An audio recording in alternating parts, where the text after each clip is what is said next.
Halo semuanya, Assalamualaikum warahmatullahi wabarakatuh. Perkenalkan, nama saya Dewi Sinta Ayu Puspitasari, mahasiswa program studi pendidikan administrasi perkantoran. Kali ini kita akan memperhatikan sistem kearsipan ganda, yaitu menggunakan sistem subjek dan sistem abjad.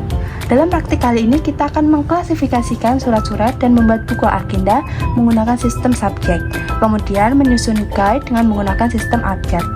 Agar dapat lebih paham, mari kita simak video berikut ini. Di sini terdapat alat dan beberapa dokumen yang akan kita gunakan. Yang pertama ada guide. Di sini terdapat guide primer dengan warna merah, guide sekunder dengan warna biru, dan guide tersier dengan warna kuning. Kemudian ada juga folder. Folder kita gunakan untuk menyimpan arsip dan nanti juga akan ada beberapa guide di dalam folder ini. Setelah berbagai alat tersebut, kini saatnya kita menyiapkan berbagai dokumen yang diperlukan. Yang pertama ada buku agenda.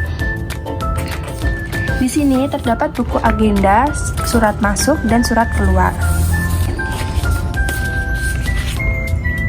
Kemudian ada juga kumpulan surat masuk dan surat keluar yang sudah saya urutkan sesuai tanggal diterima serta dikeluarkan. Di sini ada surat masuk dan ini ada surat keluar. Surat ini sudah saya urutkan seperti ini. Surat yang terbaru berada di paling atas dan surat yang lama berada di paling bawah seperti ini. Untuk langkah selanjutnya, kita melakukan pengindesan surat dengan sistem subjek. Di dalam sistem subjek atau masalah, kata kunci yang kita gunakan adalah pola klasifikasi arsip. Seperti ini. Pola klasifikasi arsip yang dibuat oleh suatu perusahaan mungkin berbeda, jadi untuk satu perusahaan dengan perusahaan lain itu pola klasifikasinya bisa berbeda. Salah satu hal terpenting dalam sistem subjek adalah pola klasifikasi arsip yang sudah saya tunjukkan tadi. Di dalam pola klasifikasi ini terdapat pokok masalah, submasalah, dan sub-sub masalah. Di sini ada pokok masalah seperti kemahasiswaan, penerimaan mahasiswa, penjaminan mutu, pendidikan, tenaga pendidik, dan lain-lain. Dan ada submasalah seperti yang ada di sini. Kemudian sub-sub masalahnya juga ada pada bagian sini. Sehingga nanti kata kunci yang kita ambil adalah dari pokok masalah. Misal kita menjumpai suatu surat dan itu pokok masalahnya adalah kemahasiswaan, maka nanti pada kode kita tulis KM, dan apabila submasalahnya adalah kesejahteraan mahasiswa kita tulis 01. Kemudian jika submasalahnya ada beasiswa kita tulis 00 seperti ini, dan seterusnya. Langsung saja kita mempraktikkan bagaimana mengarsip dengan sistem subjek atau masalah. Pertama yang harus kita lakukan adalah mengisi buku agenda secara lengkap.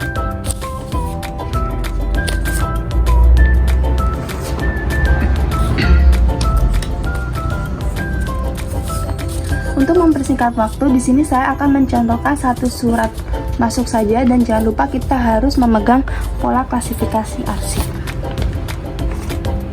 Semisal di sini ada surat masuk tertanggal 20 Januari 2020. Mari kita baca terlebih dahulu surat dari Universitas Pendidikan Indonesia. Suratnya ini berisi tentang undangan pertemuan pembahasan pelaksanaan penerimaan calon mahasiswa baru UPI melalui jalur SNMPTN tahun 2020 yang akan diselenggarakan pada yang tertera pada surat. Nah, otomatis ini adalah surat undangan rapat untuk menghadiri pelaksanaan penerimaan calon mahasiswa baru. Nah, kita lihat pada pola klasifikasi arsip. Untuk surat dari Universitas Pendidikan ini berisi tentang rapat bahasan pelaksanaan penerimaan calon mahasiswa baru. Nah, pada pola klasifikasi arsip di sini berarti masalahnya ada pada penerimaan mahasiswa. Kemudian submasalahnya ada di penerimaan mahasiswa baru dan sub-sub masalahnya ada di pelaksanaan penerimaan mahasiswa baru atau PMB, seperti sesuai dengan isi surat yang kita terima. Seperti itu, maka nanti pada kode arsip di buku agenda kita menulisnya adalah seperti ini. Untuk surat dari Universitas Pendidikan Indonesia tadi adalah masalahnya ada di penerimaan mahasiswa, berarti kita tulis TM. Jadi ini kita tulis TM seperti ini, TM. Kemudian untuk sub masalahnya kita tulis 00 karena penerimaan mahasiswa baru. Sini kita tulis. Kemudian sub-sub masalahnya ada pada pelaksanaan penerimaan mahasiswa baru di nomor 02. Jadi kita tulis 02. Nah, seperti ini. Nanti pada semua surat harus kita tulis kode arsip atau klasifikasinya secara lengkap dengan panduan pola klasifikasi arsip. Anggaplah ini saya sudah menyelesaikan semua pengarsipan, maka selanjutnya kita akan melakukan penginputan arsip aktif ke dalam guide serta folder.